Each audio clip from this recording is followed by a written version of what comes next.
Hello, everybody. Just wanted to say welcome to today's webinar.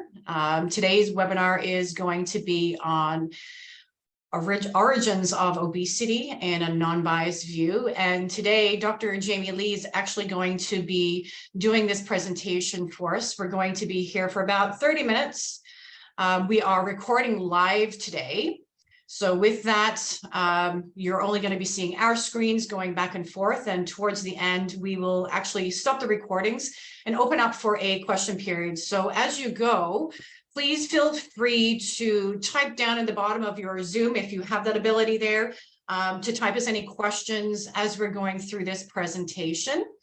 And we will then answer those questions towards the end as we get going. So today, as I said, we're here for the origins of obesity with Dr. Jamie Lee. I'm going to pass it over to him. He's going to share his screen there, and we're going to start this presentation.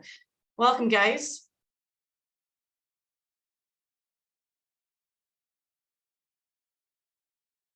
Okay, thanks, Samantha. I hope everybody can see this screen here.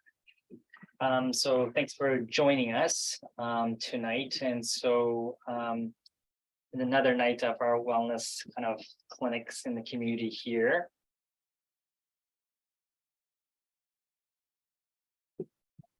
Okay, so as Samantha has discussed, we're going to talk about origins of obesity. I think it's a good topic to start our first webinar, because obviously it's something that, probably it's all on our minds of, where do we, how do we gain weight? What's the cause of our weight, and et cetera, all that kind of stuff. And so I want to be clear that, obviously there's no one cause for obesity, and it's a multifactorial thing, but at least we understand kind of what factors influence our weight or obesity in general. I'm not sure if anybody knows this kind of picture of the two mice. There's obviously the large mice and the small mice. And in a lot of clinical research, we use mice as obviously our initial study subjects. And what they do in the research community is that we breed these mice, right? And so what the research have found, and this was discovered in 1994, one researcher discovered that, hey, how come these mice, one set of mice are very large and another set of mice are very small? And that kind of got them on kind of this path of looking for the reasons why one is more larger, obese, and one is smaller. And actually it was in 1994 that we discovered the obesity gene called the OB gene. This led to kind of more research into obesity. And so you are correct if you feel that there is a genetic cause to your obesity. So that's without a doubt. And so these two mice were very famous. It was in terms of the pictures. And so that's how we got into more research with respect to obesity. So what's our objectives for today? So objective today is just to discuss the complexity of obesity. We're going to talk about the command center of weight regulation. We're going to talk about energy regulation. We're going to talk about hormones that are involved in obesity, whether we like it or not. We're talking about adipocytes, and adipocytes are basically fat cells, and why do they play a major role in obesity and also in the sickness that comes with obesity. I'm going to talk about weight memory and maybe to explain more of a scientific way of yo-yo dieting. What's the cause of that? So when I was making these slides, I didn't know where to begin, to be honest with you, because I can talk about anything about it. And so I'm sure we all have an inkling of why we gain weight or some causes of weight. As you mentioned, obviously there's a gene component to this too as well. And I'm sure we're all correct to a degree when we come up with an answer. But a way to map out obesity in general or things that affect weight is this kind of schematic diagram. And obviously this is a very complex diagram that shows causality. And so the way to picture this is all these little kind of, you can't read the slides, I'm just going to explain it, is that all these factors play a role in our weight. And obviously they are all interconnected. Now you see that there are different colors and different thickness of the lines, etc. So the thicker the lines, the higher the association or the causality to obesity in general. And so what are some of the factors we look at? So obviously there's a lot of social influences with respect to change, with respect to weight. We also have our simple biology, and that's our genetic factors, our neurohormones that responds to weight changes too as well. And also some of the social influencers could be psychosocial or education, our socioeconomic status. Obviously there's a lot of weight bias and stigma and psychological triggers that affect our weight. We have our individual physiology that includes, the medications, metabolic factors that play a role. Even our sleep, plays a role. Pregnancy, plays a role. So whether you're male or female, as well. And then we have obviously our environment, our activity that we do, and also our individual factors, our choices that we make overall.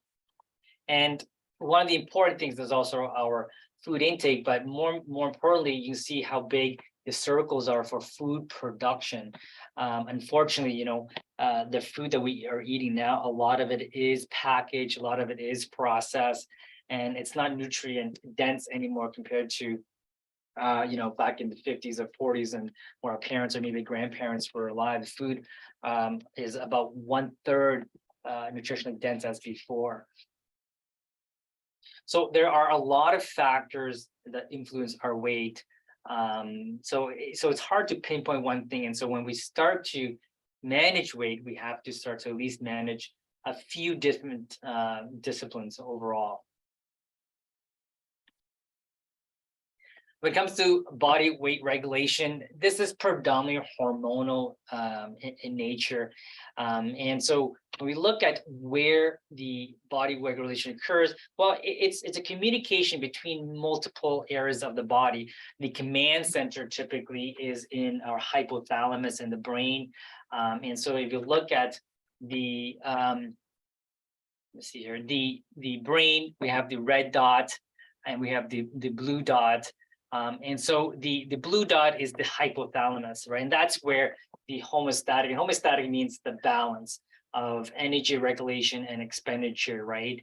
And then this kind of central command center gets feedback from peripheral tissues. So for example, the adipocytes, which release certain hormones and gets released and goes back into our hypothalamus, and the hypothalamus sends back signals as well. Between the peripheral organs, there's communication between them. And so, for example, the adipose tissue to our gut hormones or GI system, that gets influenced, and also vice versa. Our GI system influences our brain. So in our brain also, there are other areas that also influence our body weight regulation. Obviously, we are beings that can make food and can make our own choices and decision. So that's our frontal cerebral cortex, that executive function. When you have that awesome willpower, you say, you know what, I don't want to eat that bag of chips. That's your frontal cortex kicking in. That's your executive function. But sometimes we are triggered, by emotions to eat. If we pass by something and we're sad or something, and we gravitate to food that makes us feel better. That's involved in another center of the brain called the mesolimbic center, and that's our emotional pleasure regulation center, a reward center of the brain. And so even within our own system, all these communications occur simultaneously. Not one is always predominant. All of them play a role in weight and body regulation. So just another schematic diagram in terms of what happens when we start to think about weight regulation and eating here. And so these are some of the hormones in the peripheral organs in our body. And you can see that there's a big disproportionate amount of hormones that kind of makes us hungry versus the hormones that makes us feel full. So the do not enter sign symbols there, those are hormones that inhibits us from wanting food. And so what it does is it decreases increases our energy expenditure, and increases our activity. Whereas you look at the plus sign, and that's the hormone that makes us feel hungry, makes us want to eat, increase our calories. And so the hormone that is responsive for that is called ghrelin. That's secreted predominantly in the fundus, which is the large curvature of the stomach, and it's called ghrelin, right? And you look at all the other hormones we have on the right side of the graph. So we have CCK, GLP-1. And so if you guys are aware, GLP-1 is actually the molecule for Ozempic or semaglutide, right?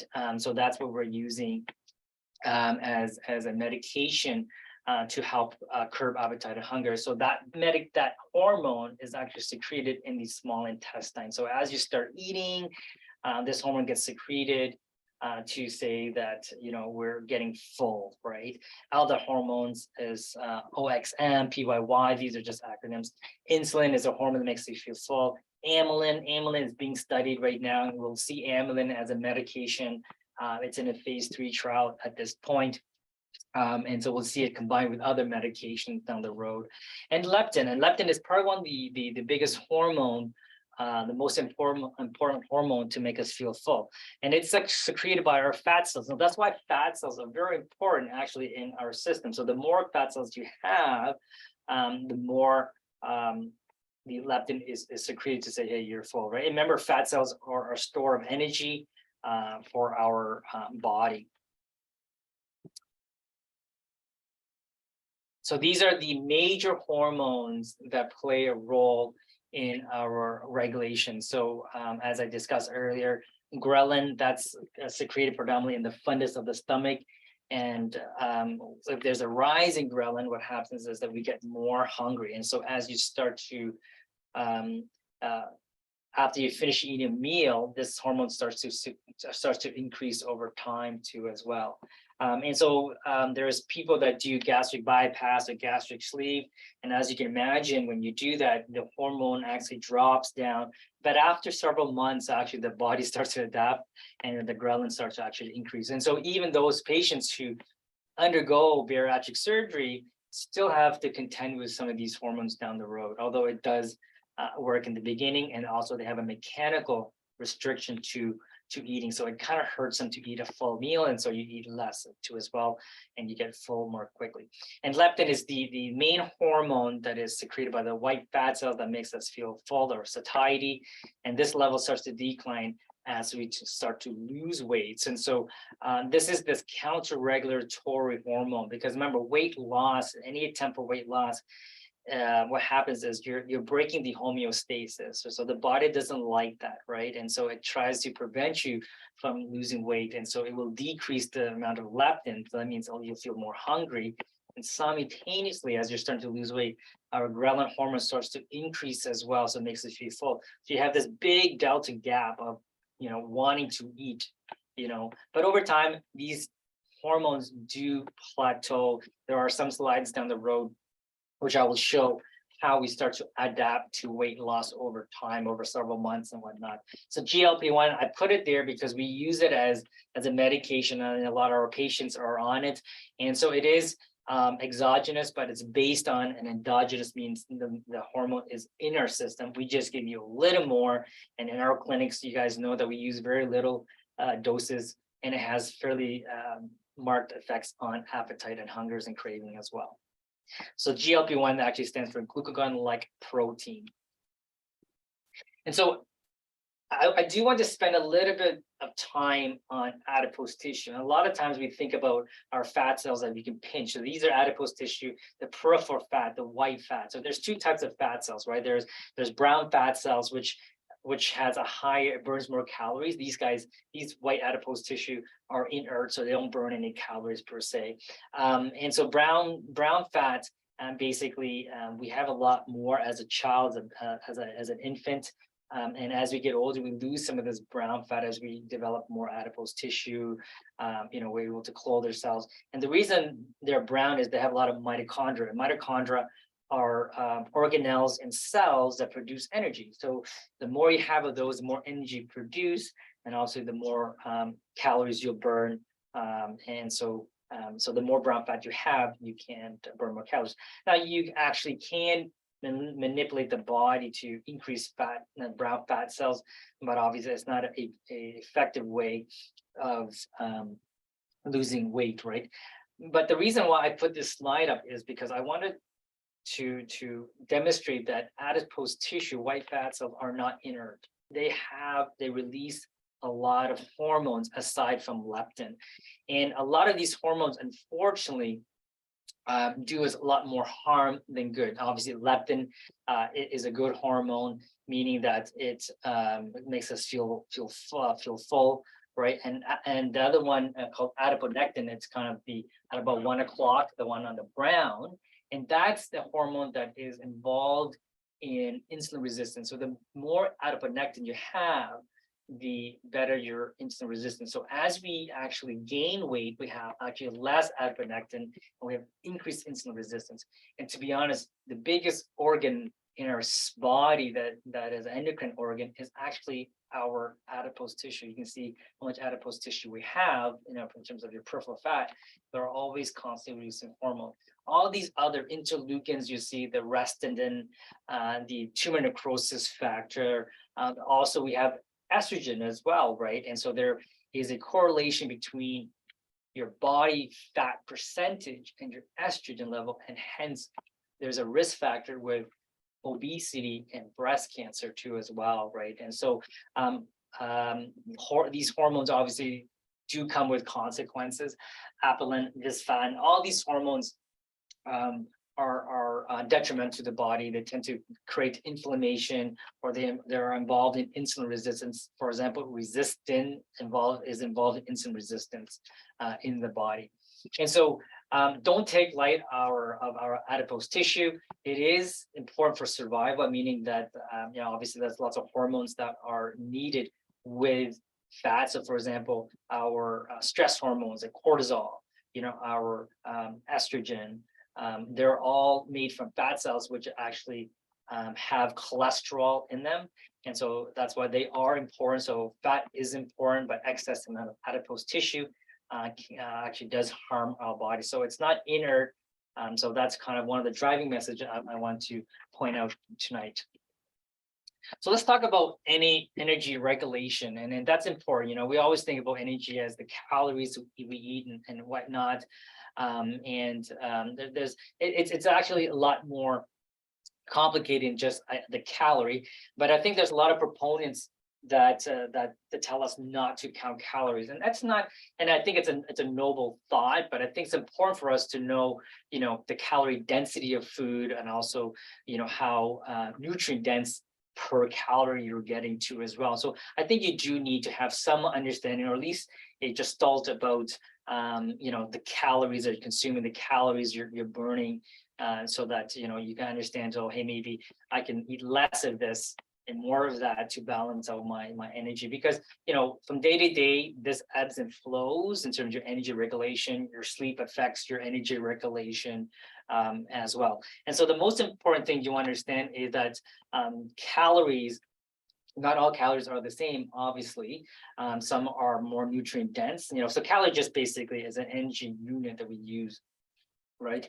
And so the way the body looks at kind of our energy is, our total energy balance, so total energy expenditure per day. So you look at that, and so basically we have a resting expenditure, which accounts for 65% of our total energy expenditure. And your thermal effect of meals, which is the food that we eat, actually can account for 10% of our food. And so different types of food will cause you to have different amounts of energy required to burn the food. So for example, if you eat high fat food, it takes the least amount of energy to process, right? If you eat carbohydrates, it's the next kind of least amount, and protein is the most complex. And so the higher protein you eat, then you tend to have a higher thermal effect of meals, right? And our energy expenditure, physical activity as well, that accounts for 25% of your total energy expenditure. Now, the important thing to understand is that the amount of food, and this is where the proponents who say don't count calories, it doesn't make sense because what they always say is calories in does not equal calories out. And that's totally true. And I wholeheartedly believe that. And the reason for that is that, when you eat food based on your physiology, predominantly maybe some of your biology as well, the way you handle hormones and whatnot, you may extract different amount of calories from the exact same food. And so, for example, if I eat an apple, I might extract 50 calories. If you eat an apple, you might extract 70 calories too as well, right? And so that kind of equates to the fact that calories in does not equal calories out. As well, a lot of times the food we eat has a compositions. For example, you eat protein, there's sometimes you have a lot of fat. And so the body will first metabolize the fat, first metabolize the protein followed by the fat typically, right? And so then once that happens, then you have already maybe enough calories and you have excess calories as well. So a lot of times the food we eat in does not always equals the amount of calories that we are truly having in our system. But this is a very complex regulation. This formula, the TEE formula, is just a guideline. And so we can actually measure some of these just to a degree. And obviously weight loss or weight management is not a science. It's probably more of an art than anything. And so that's why don't get hung over about the minutia of things when it comes to your weight regulation. So what happens when we start to lose weight? What happens to our energy expenditure? And as I mentioned before, the body likes a homeostasis. That means it likes a certain steady state. When you deviate from that, the body will want to bring you back to its original state, and it will start to adapt with respect to your energy expenditure, your hormone production, your autonomic nervous system, your energy intake. And so when you are starting to lose weight actively, so you have a significant negative energy balance, what happens is that your resting energy expenditure, so I'll go back here, our resting energy expenditure is 65%. And so that starts to decrease dramatically. So I used to have a program called VLCD, very low calorie diet. And this was based on the data for heart health and reducing insulin resistance. So it's almost akin to like people who do like fasting for multiple days. And so my patients at that time were eating about 500 to 800 calories, right? And at the same time, they were eating a low carb calorie foods too as well. And so what I did find in my patients is that sometimes the resting energy expenditure can decrease by 30% or more. And so you can imagine if that's 65%, cut off 1/3 of that, that's a lot of calories the body's trying to conserve to bring you back to homeostasis, right? And also what other thing happens is that the energy expenditure of the body starts to become more efficient. So let's say you do an arm curl, or you go for a walk, let's say you go for a walk for about 20 minutes, and you used to burn 300 calories when you're heavier.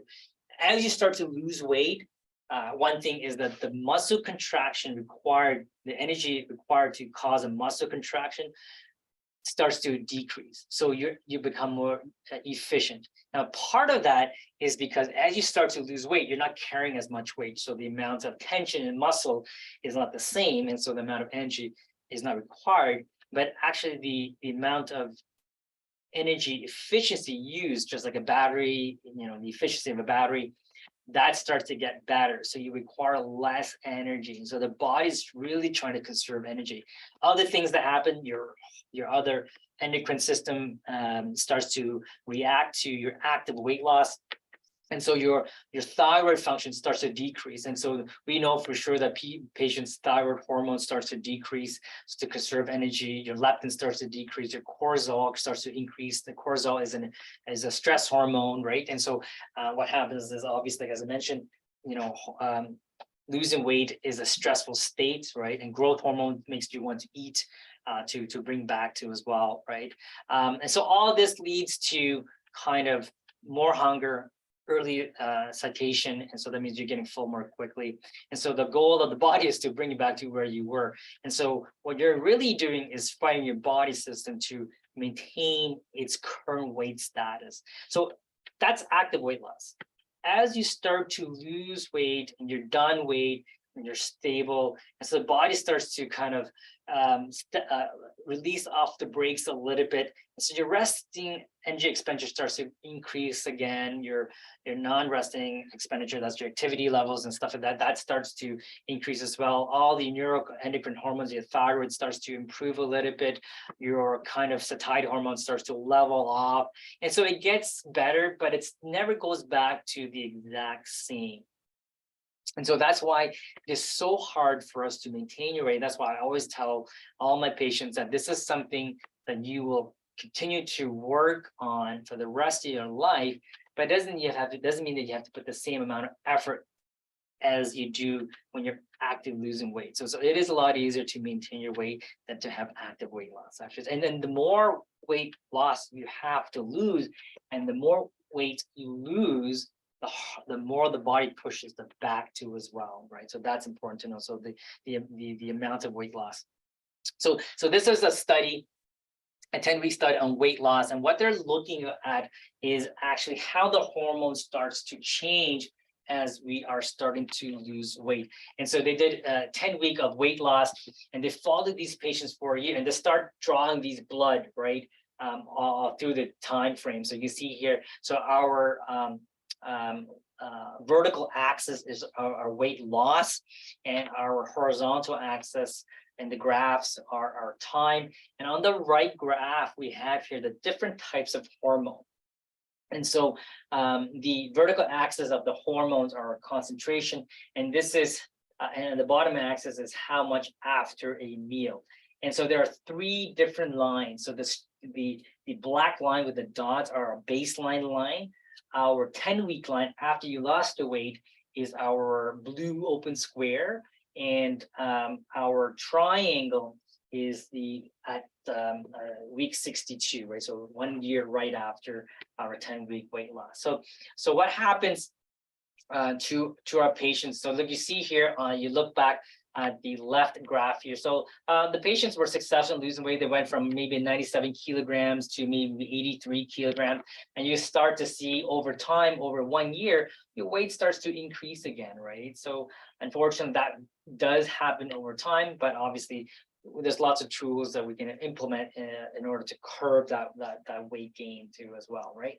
So let's take a look at what happens to the hormone adaptation to weight loss.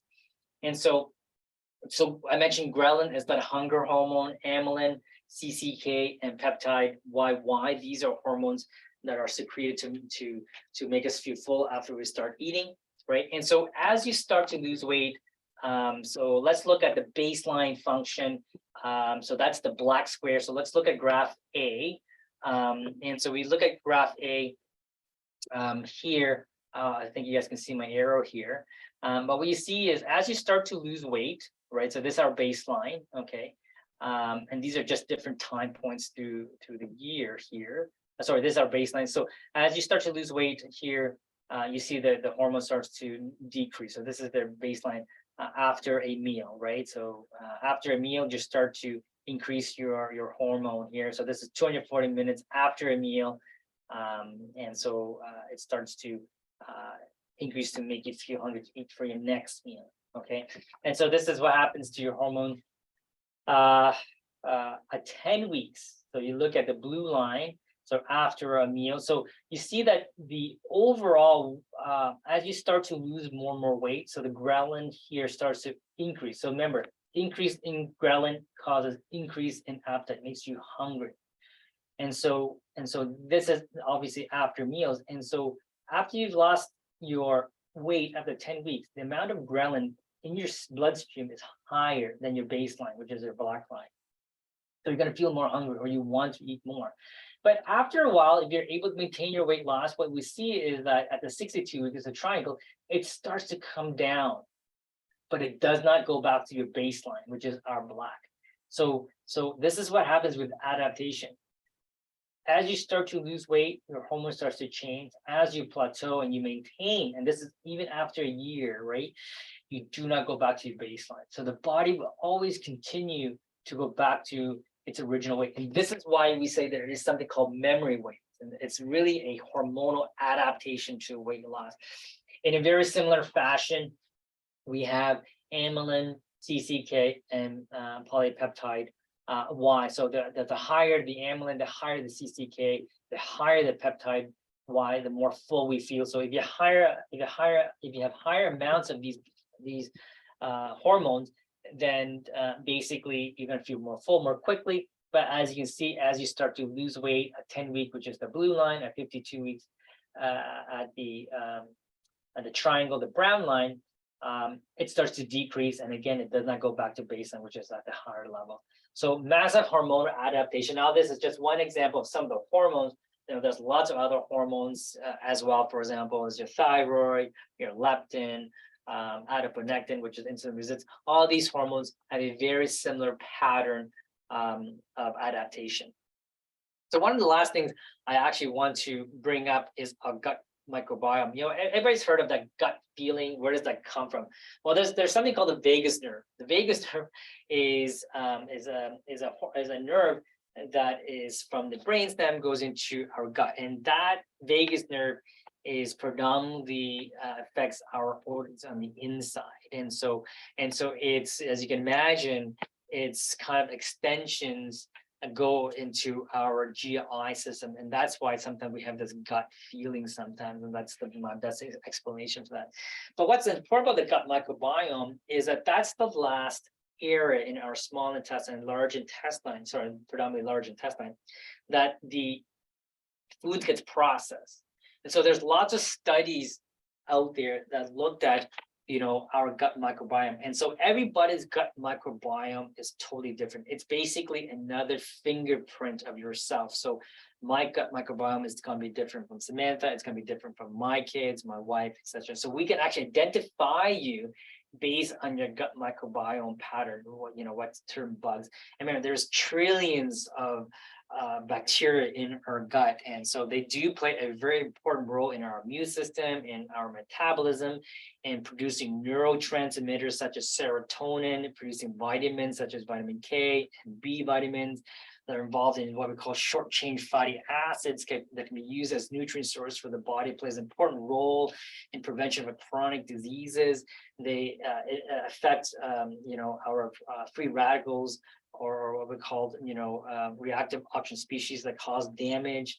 And so when we talk about leaky gut syndrome, basically there is a semi-impermeable barrier in our gut, and that gets destroyed.